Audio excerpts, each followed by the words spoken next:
വഖഫ് നിയമ ഭേദഗതി ബില്ല് രാജ്യസഭയിൽ കേന്ദ്ര ന്യൂനപക്ഷകാര്യ വകുപ്പ് മന്ത്രി കിരൺ റിജിജു അവതരിപ്പിച്ച ബില്ലിന്മേൽ ചർച്ച ആരംഭിച്ചു. 8 മണിക്കൂറാകും ചർച്ച നടക്കുക. രാജ്യസഭ കടന്നാൽ ബില്ലിന് പാർലമെന്റിൽ അംഗീകാരമാകും. തുടർന്ന് രാഷ്ട്രപതിയുടെ പരിഗണനയ്ക്ക് അയക്കും. ജിഷ്ണു കൃഷ്ണൻ ചേരുന്നുണ്ട്. ജിഷ്ണു, ചർച്ചകൾ ആരംഭിച്ചു എന്ന് മനസ്സിലാക്കാൻ സാധിക്കുന്നുണ്ട്. അതിലേക്ക് എത്താം തത്സമയത്തിലേക്ക്. सर्वे कमिश्नर उसको सर्वे करता है, कलेक्टर उसको चेक करता है, फिर उसके बाद में स्टेट गवर्नमेंट को जाता है, स्टेट गवर्नमेंट उसको वेरीफाई करती है, उसके बाद में गेजेट उसके बाद में सरकार उसको गेजेट करती है. उसके बावजूद भी अगर कोई संतुष्ट नहीं है तो ट्राइब्यूनल में जा सकता है. अगर वहां भी कोई अगर वहां भी उसके खिलाफ अगर डिसीजन जजमेंट आता है, अगर वहां पे वो कन्विंस नहीं है तो वो कोर्ट में जा सकता है. आज ये कह रहे हैं कि कोर्ट में रिव्यू नहीं कर सकते. कोर्ट में बिल्कुल रिव्यू कर सकते हैं. अगर कोर्ट में रिव्यू नहीं कर सकते, तो हाई कोर्ट में और सुप्रीम कोर्ट में वो के इतने केसेस कैसा हो रहे हैं, हाई कोर्ट में और सुप्रीम कोर्ट में. माननीय गृह मंत्री कुछ कर दे जी प्लीज. मान्यवर, मैं सदस्य को बीच में टोकना नहीं चाहता. शायद वो भोले भाव से गलत इंफॉर्मेशन सदन के सामने रख रहे हैं, तो मैं थोड़ा करेक्ट करना चाहता हूँ. मान्यवर Jairam ji please chair has given time. क्या कह रहे हैं आप रमेश जी? क्या कह रहे हैं? मैं मान्यवर जी प्लीज मान्यवर बोलो.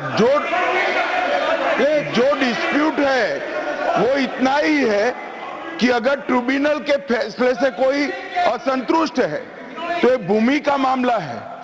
इस पर सिविल सूट होना चाहिए. सिविल सूट में अधिकारों के बहुत वाइड रेंज होती है. इन्होंने इस पर अपील का प्रोविजन 2013 के कानून में रखा ही नहीं है. तो रीट के कार्य क्षेत्र में हाईकोर्ट के सामने जाता है. रीट का कार्य क्षेत्र बहुत संकरा होता है, तो जो ट्रिब्यूनल का फैसला होता है वो फाइनल होने के चांसेस 99% हो जाते हैं. जिनकी भूमि है इसका अधिकार जाता रहता है. मान्यवर, एक गलतफहमी फैला रहे हैं. प्लीज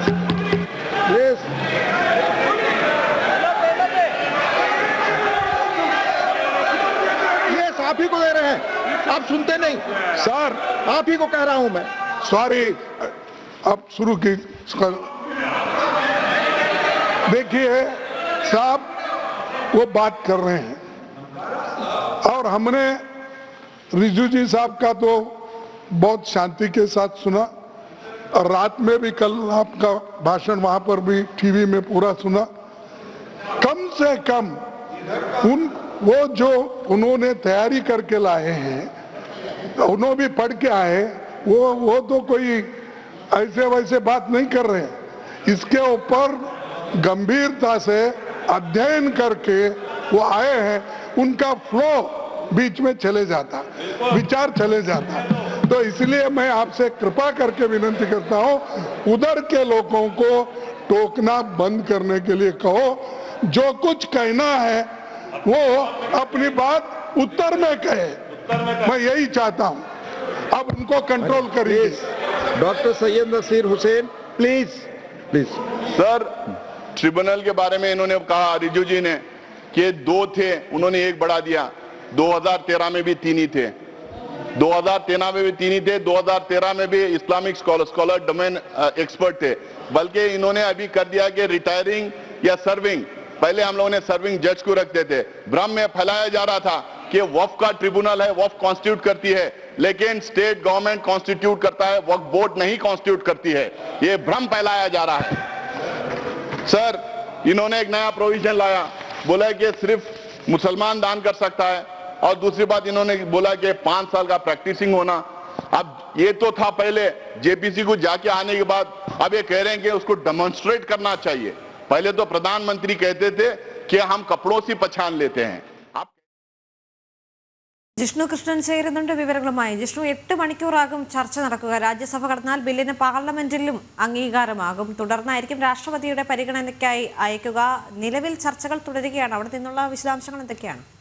ദേവിക, നിർണായകമായ വഖഫ് നിയമ ഭേദഗതി ബില്ല് രാജ്യസഭയിലും അവതരിപ്പിച്ചിരിക്കുകയാണ്. കേന്ദ്ര ന്യൂനപക്ഷകാര്യ വകുപ്പ് മന്ത്രി കിരൺ റിജിജു ബില്ല് രാജ്യസഭയിൽ വെച്ചു. തുടർന്ന് ബില്ലുമായി ബന്ധപ്പെട്ട വിശദാംശങ്ങൾ അദ്ദേഹം വിവരിക്കുകയുണ്ടായി. തുടർന്ന് ഇപ്പോൾ രാജ്യസഭയിലും ചർച്ച നടക്കുകയാണ്. കേന്ദ്രമന്ത്രി ധർമ്മേന്ദ്ര പ്രധാൻ കൂടാതെ കേന്ദ്ര ആഭ്യന്തരമന്ത്രി അമിത്ഷാ, കോൺഗ്രസിന്റെ ഭാഗത്തുനിന്ന് മല്ലികാർജ്ജുന ഖാർഗെ തുടങ്ങിയവർ ഇതിനോടകം തന്നെ ഇടപെട്ട് സംസാരിക്കുന്നുണ്ട്. 8 മണിക്കൂറാണ് നിലവിൽ രാജ്യസഭയിൽ ചർച്ചയ്ക്ക് സമയം നിശ്ചയിച്ചിട്ടുള്ളത്. അതിൽ കൂടുതൽ സമയത്തിലേക്കും ചർച്ച നീണ്ടുപോകാനുള്ള സാധ്യതയും നമുക്ക് കാണാൻ സാധിക്കും. കാരണം കഴിഞ്ഞ ദിവസം ലോക്സഭയിലും 8 മണിക്കൂറായിരുന്നു സഭയിൽ ചർച്ച നിശ്ചയിച്ചതെങ്കിലും 14 മണിക്കൂറിനപ്പുറത്തേക്ക് ചർച്ചകൾ നീണ്ടുപോയി. പക്ഷേ രാജ്യസഭയിൽ അംഗങ്ങളുടെ എണ്ണം ലോക്സഭയെ അപേക്ഷിച്ച് കുറവാണ്. അതുകൊണ്ട് തന്നെ 8 മണിക്കൂറിനുള്ളിൽ തന്നെ ചർച്ച നിർത്താൻ സാധിക്കുമോ എന്നുള്ളത് നോക്കിക്കാണണം. അതിനുശേഷമായിരിക്കും ബില്ലിന്മേലുള്ള വോട്ട് എടുപ്പ് രാജ്യസഭയിൽ നടക്കുക. നിലവിൽ NDAക്ക് ബില്ല് പാസ്സാക്കിയെടുക്കുന്നതിനുള്ള കൃത്യമായ ഭൂരിപക്ഷം, അതിൽ കൂടുതൽ ഭൂരിപക്ഷം രാജ്യസഭയിലുണ്ട്. 118 അംഗങ്ങളുടെ പിന്തുണയാണ് രാജ്യസഭയിൽ ബില്ല് പാസ്സാക്കുന്നതിനായി ആവശ്യമുള്ളത്. നിലവിൽ NDAക്ക് 125 അംഗങ്ങളുടെ പിന്തുണ ഉറപ്പാണ്. അതുകൊണ്ട് ബില്ല് പാസ്സാക്കുന്നത് സംബന്ധിച്ച് യാതൊരു തരത്തിലുമുള്ള ആശങ്കയില്ല. തികഞ്ഞ ആത്മവിശ്വാസത്തിലാണ് കേന്ദ്ര സർക്കാർ ഉള്ളത്. ഇന്ന് രാജ്യസഭ കൂടി നിർണായകമായ ബില്ല് പാസ്സാക്കുന്നതോടെ പാർലമെന്റ് വഖഫ് നിയമ ഭേദഗതി ബില്ലിന് അംഗീകാരം നൽകും. പിന്നീട് ഇപ്പോൾ ദേവിക ചൂണ്ടിക്കാട്ടിയതുപോലെ ബില്ല് രാഷ്ട്രപതിയുടെ പരിഗണനയ്ക്ക് അയക്കും. രാഷ്ട്രപതി ഒപ്പുവെക്കുന്നതോടുകൂടി ബില്ല് നിയമമായി മാറും. പിന്നീട് വിജ്ഞാപനം പുറത്തിറക്കിയ ബില്ല് രാജ്യത്ത് നടപ്പാക്കും. അതാണ് ഇനി വരാനുള്ള നടപടിക്രമങ്ങൾ. ഇന്ന് ബില്ല് അവതരിപ്പിക്കുമ്പോഴും കേന്ദ്ര ന്യൂനപക്ഷകാര്യ വകുപ്പ് മന്ത്രി കിരൺ റിജിജു ചൂണ്ടിക്കാട്ടിയിട്ടുള്ള പ്രധാനപ്പെട്ട കാര്യങ്ങളെന്നുള്ളത്, ഒന്ന്, ഈ ഒരു ബില്ല് തയ്യാറാക്കിയത് വളരെ കൃത്യമായിട്ടുള്ള പഠനങ്ങൾ നടത്തിക്കൊണ്ടാണ്. നേരത്തെ വന്നിട്ടുള്ള കമ്മീഷൻ റിപ്പോർട്ടുകൾ, വഖഫിൻ്റെ പ്രവർത്തനം, വഖഫുമായി ബന്ധപ്പെട്ടുള്ള പ്രശ്നങ്ങൾ, ഇവയെല്ലാം വിശദമായി പരിശോധിച്ചും പഠിച്ചതിനും ശേഷമാണ് ഇത്തരത്തിലൊരു ബില്ല് കൊണ്ടുവരികയും വഖഫ് നിയമത്തിൽ ഭേദഗതി വരുത്താൻ കേന്ദ്ര സർക്കാർ തീരുമാനിക്കുകയും ചെയ്തിട്ടുള്ളത്. വഖഫ് ബോർഡിൻ്റെ തന്നെ കുത്തഴിഞ്ഞ സംവിധാനം ബോർഡിൻ്റെ സ്വത്തുക്കൾ അന്യാധീനപ്പെട്ടു പോകാനും വരുമാനം കുറയാനും കാരണമായിട്ടുണ്ട്. കൂടാതെ അമിതമായിട്ടുള്ള അധികാരങ്ങൾ മറ്റ് പ്രശ്നങ്ങൾ ഉണ്ടാക്കുന്നുണ്ട്. അതുകൊണ്ട് സച്ചാർ കമ്മിറ്റി ഉൾപ്പെടെ നിർദ്ദേശിച്ചിട്ടുള്ള ചില കാര്യങ്ങൾ ഈ ബില്ലിൽ കൊണ്ടുവരുന്നു. 2 വനിതകളെ വഖഫ് ബോർഡിൽ ഉൾപ്പെടുത്തുന്നതിനുള്ള നിർദ്ദേശം നേരത്തെ സച്ചാർ കമ്മിറ്റി കൊണ്ടുവച്ചിരുന്നു.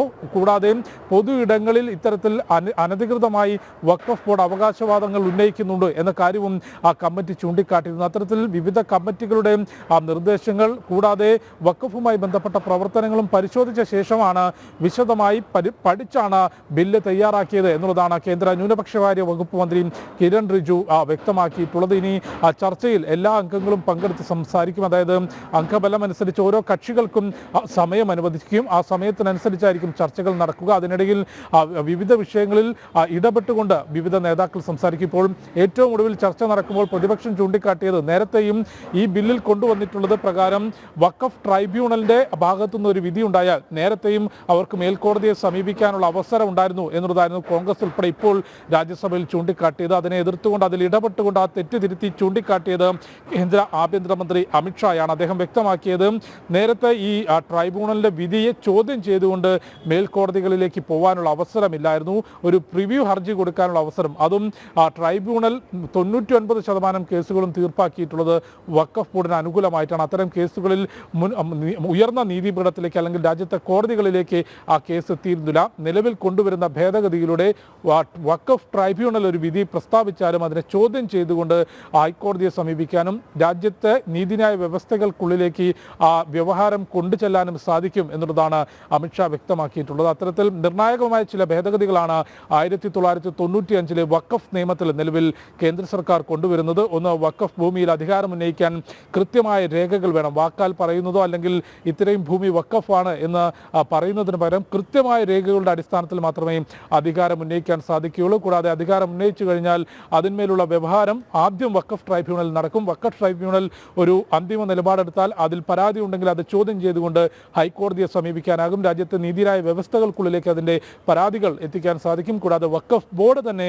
പുനഃസംഘടിപ്പിക്കും. 2 സ്ത്രീകളെയും കൂടാതെ കേന്ദ്ര സംസ്ഥാന സർക്കാർ പ്രതിനിധികളെയും ഉൾപ്പെടുത്തിക്കൊണ്ട് അത്തരത്തിൽ വഖഫ് ബോർഡിൻ്റെ പ്രവർത്തനങ്ങൾ കൂടുതൽ സുതാര്യമാക്കുന്നതിനും അമിതമായിട്ടുള്ള അധികാരങ്ങൾ എടുത്തു കളഞ്ഞുകൊണ്ട് നിലവിൽ അനധികൃത ഭൂമി കയ്യേറ്റം ഉൾപ്പെടെയുള്ള പ്രശ്നങ്ങളിൽ ശാശ്വതമായ പരിഹാരം കാണുന്നതിനുമാണ് കേന്ദ്ര സർക്കാർ ബില്ല് കൊണ്ടുവന്നിട്ടുള്ളത്. ഇന്നലെ ലോക്സഭയിൽ 14 മണിക്കൂറിലധികം നീണ്ടുനിന്ന ചർച്ചകൾ, അതിനൊടുവിൽ വോട്ടിനിട്ടാണ് 288 അംഗങ്ങളുടെ പിന്തുണയോടുകൂടി വഖഫ് നിയമ ഭേദഗതിക്ക് ലോക്സഭ അംഗീകാരം നൽകിയത്. ഇന്നിപ്പോൾ രാജ്യസഭയിൽ കിരൺ റിജിജു ബില്ല് അവതരിപ്പിച്ചു കഴിഞ്ഞു. ചർച്ച പുരോഗമിക്കുകയാണ്. ചർച്ചയ്ക്കൊടുവിൽ വോട്ടിനിട്ട ബില്ല് പാസ്സാക്കും.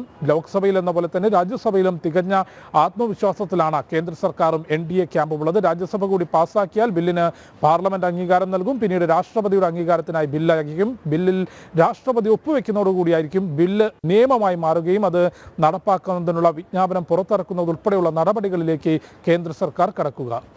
ശരി, വഖഫ് നിയമ ഭേദഗതി ബില്ലിന്മേൽ ചർച്ചകൾ തുടരുകയാണ് രാജ്യസഭയിൽ. 8 മണിക്കൂർ നീണ്ട ചർച്ചകളായിരിക്കും നടക്കുക. ജിഷ്ണു കൃഷ്ണനാണ് തത്സമയം ചേർന്നത്.